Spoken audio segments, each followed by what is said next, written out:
Hello, friends. Welcome to Peace and Power Ukraine, a place to discuss all aspects of policy related to Ukraine. Ukraine sits at the crossroads of modern history, where East meets West and freedom collides with totalitarianism.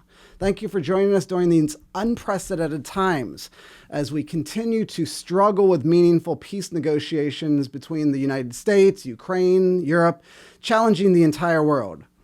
We appreciate you joining us today. As always, we seek to bring more light than heat during each episode as we dig a little deeper with policy experts from across the spectrum, and in this case, across the world. Today, I'm joined by Christian Forstner, the director of the Hanns Seidel Foundation in Washington, D.C. He previously directed the foundation's European and Moscow offices and served as an OSCE election observer in Russia and Ukraine. He has previously studied at the Moscow University of Foreign Language and speaks Russian fluently. He brings immense expertise to our conversation today. Welcome, Christian. Thank you, Gary, for having me. Yes, it's great to have you. Now, before we hit the headlines, why don't we start off with explaining to our audience, what is the Hanns Seidel Foundation? What's its goal? What's its mission? So the Hanns Seidel Foundation is a think tank headquartered in Munich, affiliated with a political party, with the Conservative Party of Bavaria, the CSU, Christian Social Union, which governs Bavaria since decades, since the late 50s. Hanns Seidel Foundation, think tank engaging in international relations, scholarships, academic research, and political advice, civic education. And it's named after the former Prime Minister of Bavaria, Hanns Seidel, who governed Bavaria, who was Prime Minister of Bavaria in the late 50s, in the mid-50s, later died in the early 60s, and the Hanns Seidel Foundation, founded in the late 60s, took the name of one of the most famous Bavarian prime ministers, Hanns Seidel. All right, very good. Well, I should say to our audience, I had the privilege to go on a Hanns Seidel Foundation trip in 2010 and learn a lot about the transatlantic relationship and that important relationship with Germany. And I really appreciated that. It was there that I really understood the unique role that Germany plays at the center of Europe. It's now a country of almost 85 million, the largest country in the center of Europe. And indeed, the CSU plays a unique role because now the new Chancellor of Germany is again from your party, and that's Friedrich Merz, who began his role as Chancellor in May of this year. So help our audience understand that transition and then the unique role of coalition governments in Germany, and then maybe we'll tie that into the headlines of today and the fight in Ukraine. Yes, perfectly. Yeah. But I mean, you're partly right, Gary. Friedrich Merz is from the Conservative Party in Germany, the CDU, Christian Democratic Union. The CSU in Bavaria is the sister party. So Germany has 16 states. In 15, there is a center-right CDU, Christian Democratic Union. And except in one, that's Bavaria, it's called differently. So Friedrich Merz is from the CDU. The sister party, CSU, is also part of the government. It's like Bavarians are called like the German Texans, so a little bit different, a little bit with their own history, with their own notion of something special, So that brings Bavaria to the table and the CSU. It's a new government, as you rightly have mentioned, since now or late February, and it is led by the center-right CDU-CSU majority in the German parliament. But as you know, the German political system is a parliamentary system. Its political parties are voted to the parliament based on a proportional system, which means you have more parties than only two. So currently there are 7 parties in the German parliament.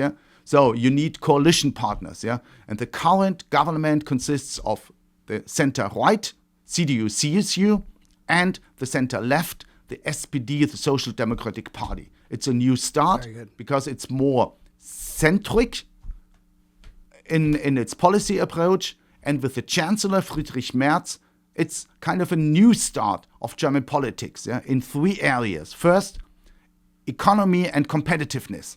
Germany for the last years has been at the bottom, yeah, of economic growth across Europe, yeah, the last economy. And now Friedrich Merz says, Germany is a strong economy. We will make Germany's economy strong again, yeah. So a focus on economy. Second, defense, yeah, and security. For the last years, yeah, and decades almost, yeah, we relied heavily on the US security umbrella. We believed in this peace dividend. We believed in engagement.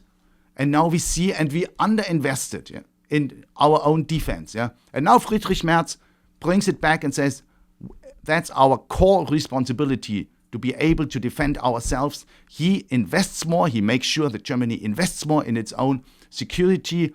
And any defense security investments, yeah, are partly or mainly exempt from the debt brake. So security and defense spending, yeah, Germany committed, yeah, to the 5% pledge, yeah, now at the recent NATO summit in The Hague, yeah. So security, defense, second pillar, and third one, migration. Migration has to be controlled. Germany needs border control and a policy of anyone comes in, we grant asylum to anybody, yeah, open border policy has come to an end because people are unhappy with the influx of people who come to Germany uncontrolled, unchecked, unvetted. Yeah, this is a heavy strain to the entire social, educational, economic system, and it only strengthens the populist forces, yeah, on the right. Mainly, that's why migration is also a big issue. It has to be controlled again. It has to be regulated again. Yeah, and irregular, illegal migration has to be come down, yeah, and stopped, yeah. So economy, competitiveness, defense, and migration, big pillars and big focus of the new German government. And on the defense issue, what I understand is that 5% commitment was made at the recent NATO summit by Friedrich Merz. And then as part of that defense and security understanding, we have the connection with the war in Ukraine. So is the amount of support that Germany is providing for Ukraine part of that 5%, or is that what they give to Ukraine, is that above and beyond even the 5%? How is that calculated? Because really you could say supporting Ukraine is helping Germany's security and defense. Definitely. But these 5%, yeah, are divided into 3.5%, yeah, of hard power equipment acquisition, and 1.5% of infrastructure investments. Yeah, so the military and financial support to Ukraine is not part of this 5% calculation. And at the end of the day, yeah, it would be misleading, yeah, to say, oh, it's part of the equation or not. Yeah, what's more important, yeah, is the clear political goal to do more on its own investment in security. That security is a core task and responsibility of national governments in combination with the European and NATO member states, in Europe. Yeah. That European member states of NATO and of EU cannot just outsource their own security to the US and say, you send troops when it's necessary, like the US did in the Western Balkans, yeah, to stop the genocide, yeah, in the Western Balkans, yeah, or outsourcing, yeah, the nuclear umbrella, yeah, and underinvesting in its own security. No, this has to stop, and everybody understands it. That's why 5% clear commitment, yeah, and clear commitment, yeah, to continuous support for Ukraine. Well, I think it's a very powerful moment that we've seen, and as a credit to Chancellor Friedrich Merz's leadership, what happened at NATO. I remember when I was on that trip with the Hanns Seidel Foundation, one of the things we did was we visited the NATO headquarters and began to understand that powerful and important alliance. And I would argue that it's the most successful treaty organization in the history of mankind. And a lot of Americans don't understand how vital that has been to creating peace, a peaceful world where there has been so much success. And it's a credit to Friedrich Merz, who grew up during the Cold War in West Germany. And I spent time growing up in Wiesbaden, Germany, when my father was stationed there on the front lines of the Cold War. And that understanding, it's important to have gone from one generation of leaders to the next and understanding now the challenges associated with the 21st century. So that's a great credit to him. And I think that we saw the beginnings of a new relationship between Trump and NATO unfold there. Hitting some headlines, let me ask you now about what we've seen with President Trump and really his evolution on support for weapons in Ukraine. Based on the recent comments we've just seen, he is going to be supportive now of sending new defensive weaponry, in particular Patriot missile systems. How do you think that this will be viewed in Germany? And then what is the lens in which we view Germany's support for Taurus missile systems being shared with Ukraine? Is there a connection? No, definitely. Germany and the European member states of NATO and the European Union support US policy towards Ukraine. And knowing that the security of Ukraine depends to a large part on US commitments. But also knowing that there should be a fair burden sharing and Europe has to step up. Because this conflict, the war, Russia's war against Ukraine, happens right at the borders of Europe, not at the borders of the United States. And it's not a NATO case. Yeah, Ukraine is not a member of the Transatlantic Alliance, North Atlantic Alliance. Yeah, so it's not a NATO case. Yeah, so constantly to make the case, yeah, that it is in our own interests, yeah, of Europe and together with the US, that Ukraine does not lose this war, because otherwise, the consequences, yeah, would be devastating. It would be humanitarian consequences. Yeah, it would be heavy repercussions, yeah, for the entire structure of European security, and it would seen as weakness and US weakness globally across the globe, yeah, by China, by other countries. Yeah, so there is a necessity for transatlantic unity, for transatlantic strength, and this can only be achieved, yeah, if there is a strong US engagement. Yeah, but this engagement will only be maintained here domestically if there's a strong will and a strong push from the European partners, yeah, to step up, yeah, and to support Ukraine to relieve the burden on the US. Yes, Christian Forstner, I understand that you are a tennis player and indeed a tennis instructor. So I look at this the way you might look at a doubles pair playing together. And it's two great players trying to figure out who's going to play at the net and who's going to play back. And that's the role that the United States and then Europe more broadly and NATO are trying to figure out in support for Ukraine, who will play at the net and who will play back. Is that a fair metaphor? No, I would say, Gary, it's not really a fair comparison, because in really to play good doubles in tennis, yeah, you are on the same line and you act in lockstep to each other. Okay. So with the US and Europe, that would mean that no one should hide behind each other. We should have a common transatlantic strategy, what we want to achieve in Ukraine, how we deal with Russia. This applies to sanctions as well, to military and financial support, and to a clear declaration and pronouncement what we want to achieve in this war.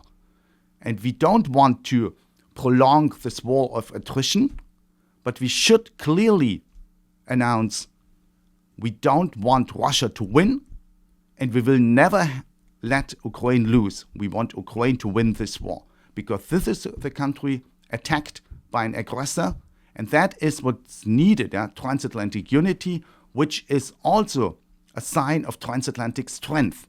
NATO has become stronger over the years. Sweden, Finland, joined. 5% defense spending now. The military alliance is stronger than it has been years ago. Partly also, thanks to the US president, Donald Trump. Because Donald Trump constantly says, you do more and you have to do more. It's not our task. It's European security at stake.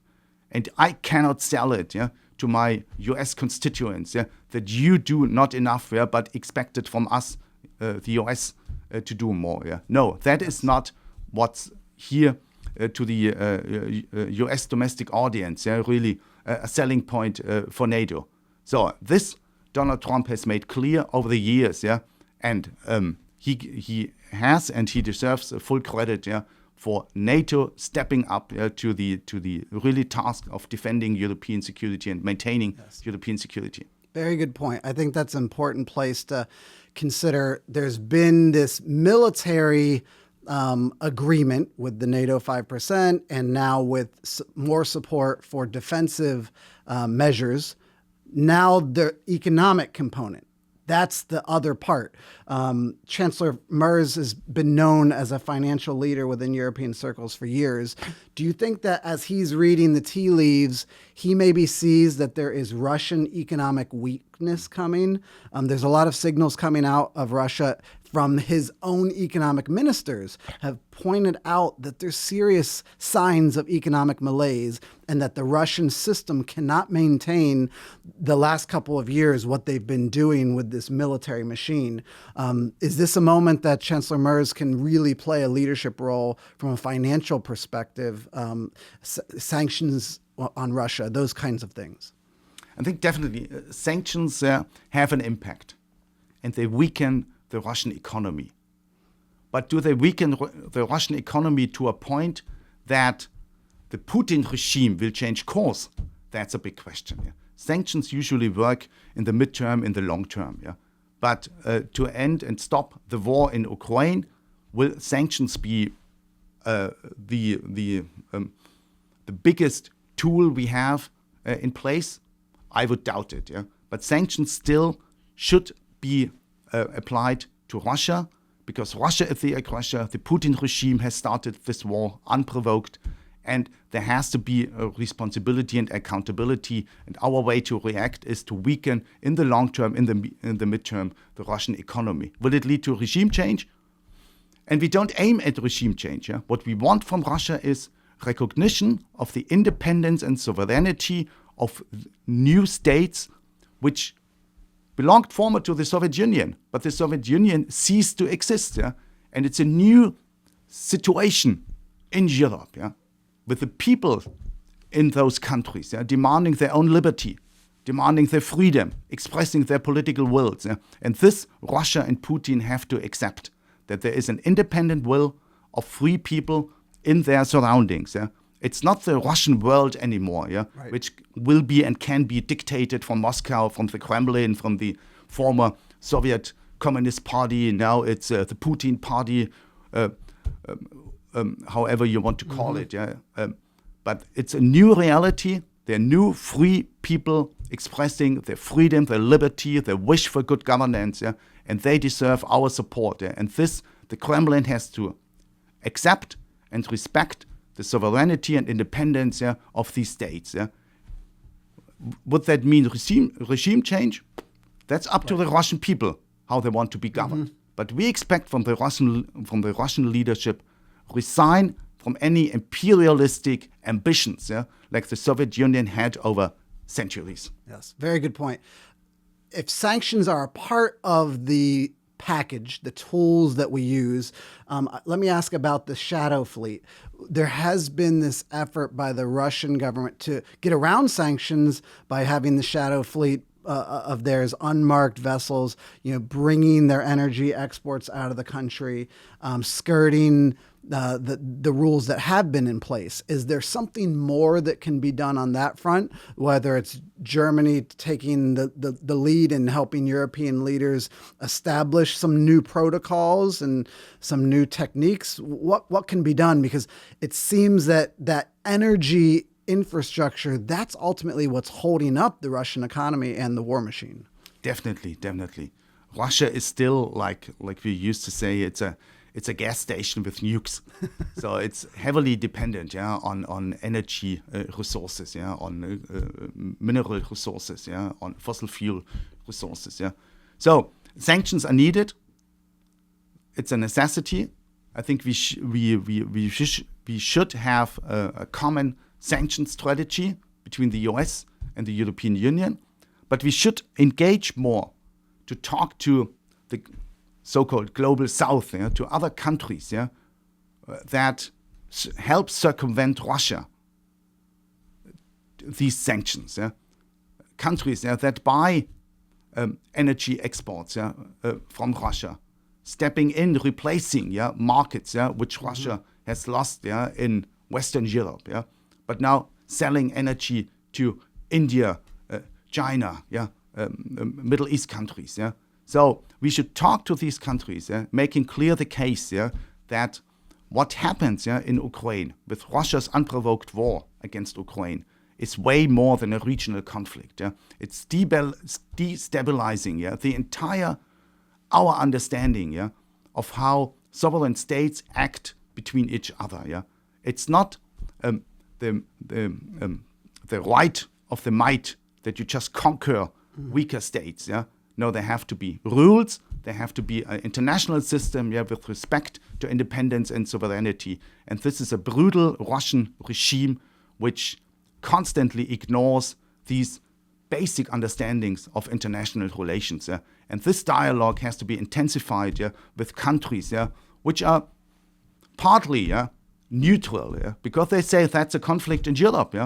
And India, Pakistan, African conflicts have been neglected over decades by the international community.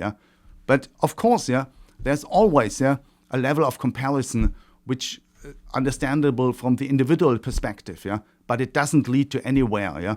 So in this case, Russia, Ukraine, it's clear who is aggressor, who is victim, and this dialogue we have to lead with countries which are not part of this narrow European security arrangements. Okay. Now, Christian Forstner of the Hanns Seidel Foundation, help us understand a more U.S. audience the unity that exists in Germany supporting Ukraine.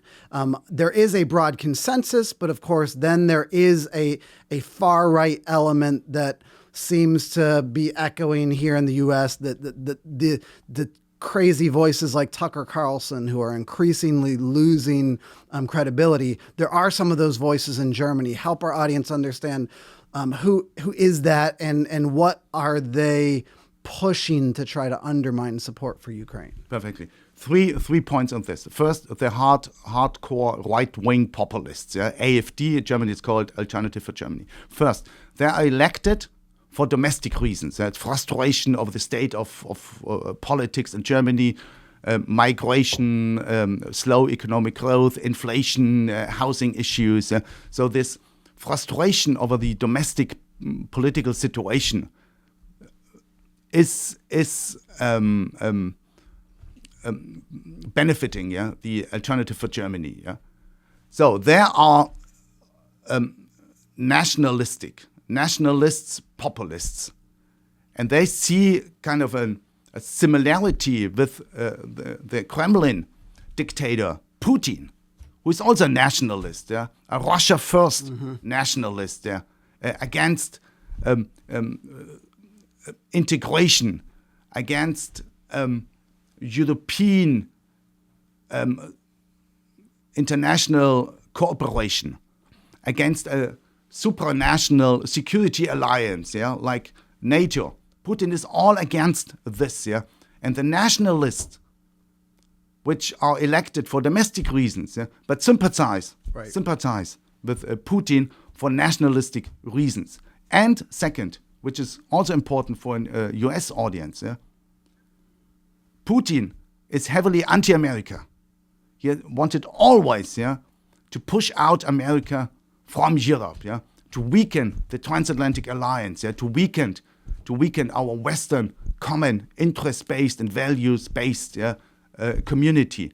This was always the wish of Putin. It was part of his DNA. It's part of his DNA. Wasn't he in Eastern Germany when the wall came down? When the wall came down. And this was a wound that he felt deeply. Yes. It was the dissolution of the Soviet Empire. So exactly. That's how he wants experienced. To restore the Soviet Empire and to get this grid over the neighboring countries. Yeah, he needs the US out of Europe. Yeah, so that's a strong imperative of Putin. Right. And now he gets the support from the Alternative for Germany in Germany. Yeah, they're also partly against America, heavily anti-Americanism. Yeah, part of them, of these AfD right-wing populists, yeah, they have some sympathy with the Elon Musk tech-free, liberty, no regulation, free speech advocates. Yeah. Right. Because they are Domestic anti-globalists. issues, So not- for domestic yeah, issues, right. yeah, anti-globalists, yeah, also free speech, yeah, like the AfD, who say that we are oppressed by the mainstream media, so we need an unregulated tech space, yeah, to express our freedom. But on top, they sideline with Putin. They get this foreign policy agenda of anti-America and pro-Russia. On the left, we also have left-wing populists, yeah, and that's a continuation of this pacifist tradition of Germany, which always had the understanding of peace at all means. Yeah, weapons are bad, deterrence is bad. We need dialogue, not deterrence. Yeah, peace at all means. Yeah, and they always talk to Moscow over the heads of Kiev, for instance. Yeah, Right. and this also part of this new German government under the leadership and Chancellor of Friedrich Merz. He says we talk to Kiev directly, and not only to Moscow. Yeah. Okay. All of this, I think, is very helpful to unpack for our American audience, because while that far right has some valuable points on immigration and tech issues that are domestic, where an American audience might say, oh, that makes sense. But then on the other hand, they're partnering and listening to Moscow, which is deeply anti-American. Help me understand that period where you were in Moscow in the 1990s. I had a chance to visit Moscow in 1992, 1996. This was a critical moment in the history of Russia where they could turn westward and they could turn to be partners with America in trade and capitalism, but they took a different track. They picked a different direction, and Putin was there pushing the nation in that direction. Help us understand, because I know you were there, you lived and experienced it firsthand. It was chaos. The 90s, yeah, were chaos.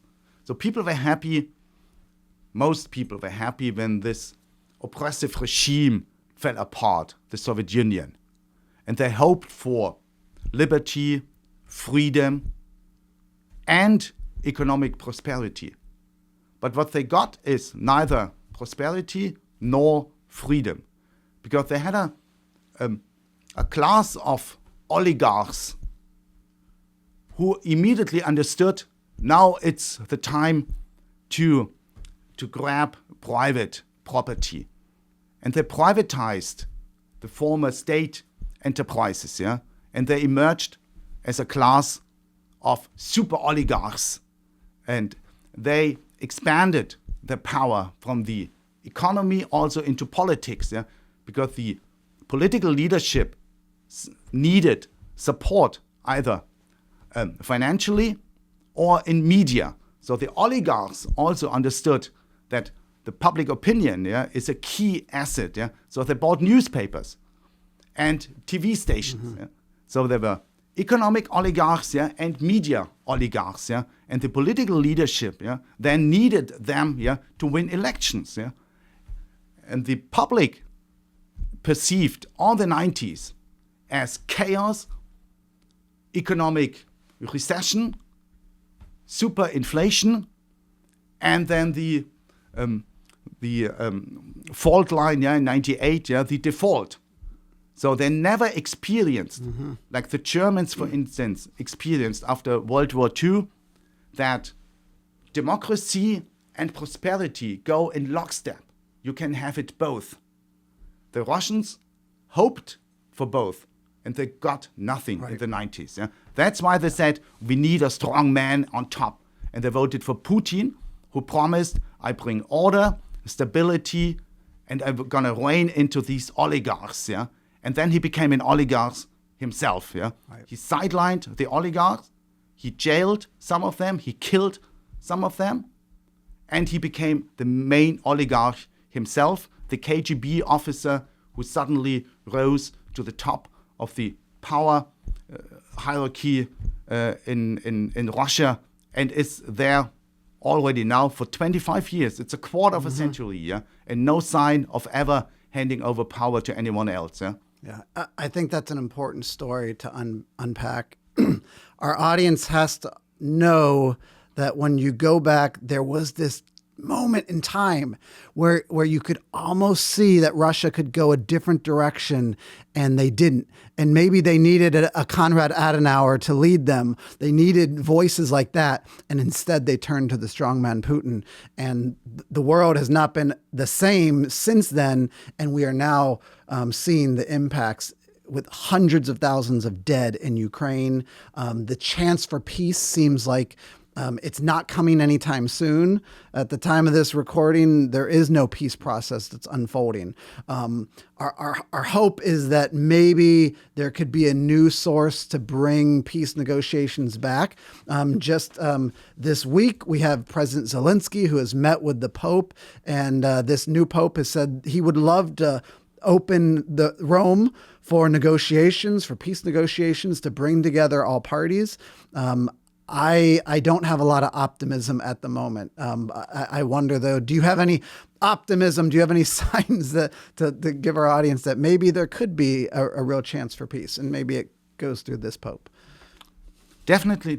Yeah, the optimism comes from the fact we are now in the 4th year of this war, and look at the beginning. Look, most experts, yeah, assumed it's a matter of days until the Russian forces occupy Kiev.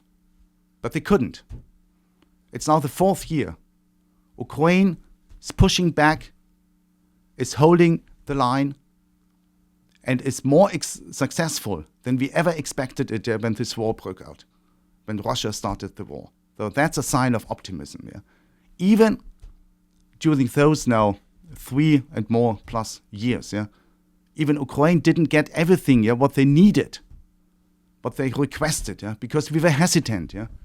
You mentioned the towers debate, yeah, or the tanks, the Abrams, yeah, or the Leopards, yeah, which took too long to deliver, or the fighter jets now, yeah, or the defense system, the Patriot systems, yeah. It's now coming piece after piece together, yeah. So they're getting it too slow and too late, but they're still holding the line. Yeah, that's a sign of optimism. Yeah, and really, we all have to understand this war, Russia's war against Ukraine, is more than a regional war, and that's a little bit this shortcoming of the Trump administration. I understand the reasoning. Yeah, you give incentive, yeah, to Putin by either offering sanctions relief or partly reintegration into the economic space again, yeah, doing business again with Russia. So you offer incentives, yeah, to really enter peace negotiations, yeah. But the shortcoming is still, this war is more than a regional conflict. It's for Putin a way to stay in power, to oppress any opposition, to have a very authoritarian regime in Russia in place, sidelining, killing others, yeah, like he did with Prigozhin, like he did with military opposition, like he did with Navalny. So it's a way for domestic oppression for Putin. Also, this regional conflict, yeah, is more than a regional conflict. It's about European security, and it's about our understanding of the rules in international relations. Yeah. This all we have to understand, that it's way more than only Moscow, Kiev fighting for territories, yeah, in disputed areas. No, it's all about us. It's about our understanding of how this world functions, of our understanding of international relations, of fairness, of justice, of liberty and freedom for people.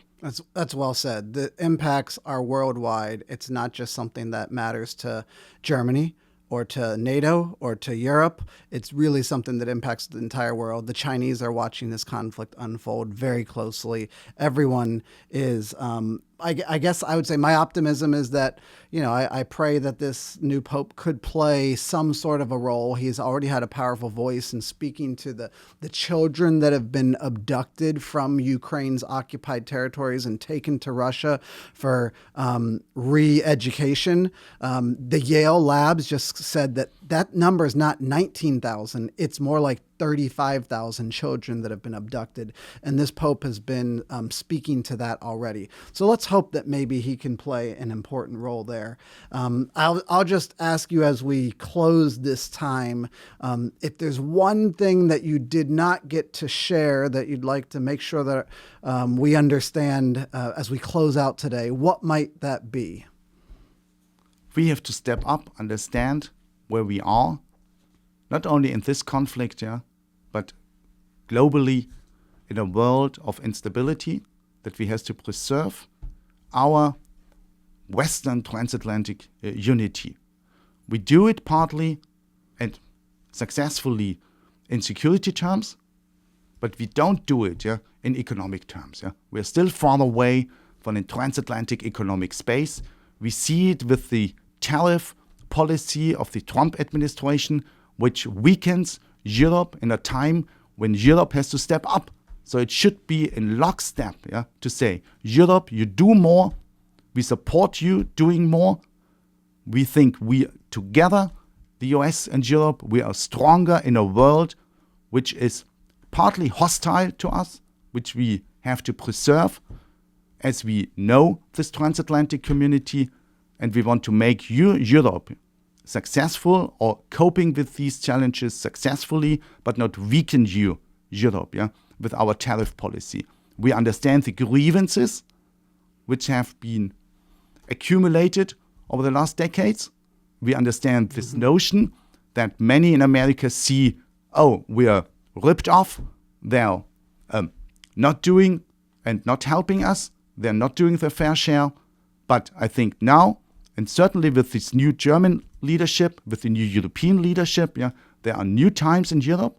And at those times, there should be a signal also from the US not to weaken Europe, but to work together with Europe to face challenges together, which we are common to all of us. Wunderbar. Danke, Christian Forstner. We so appreciate your time here today. This was excellent. And we look forward to continuing with you, our audience, each and every episode. And for today, we say goodbye and auf Wiedersehen.